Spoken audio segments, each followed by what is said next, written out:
এটা 2017 সালের। একজন বয়াতির বউ উঠেছিল গাড়িতে, সে গান গাচ্ছিল একটা বাচ্চাকে নিয়ে।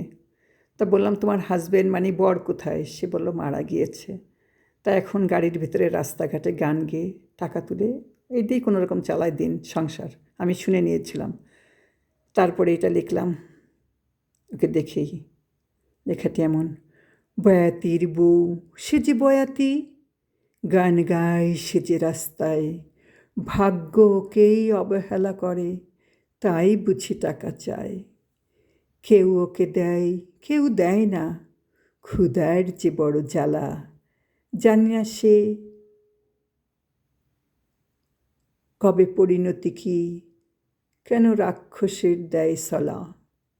তার মনে ছিল কোন প্রেম রং, কেড়ে নিল তবে কে, ঘরে যে তার ছোট ছেলে মেয়ে কান্নার ঢেউ তুলেছে। মা বুঝি তাদের আনবে খাবার, মিটবে ক্ষুধার জ্বালা, একবেলা যদি নুন পান্তা পায়, হয়ে যাবে সুখে দোলা।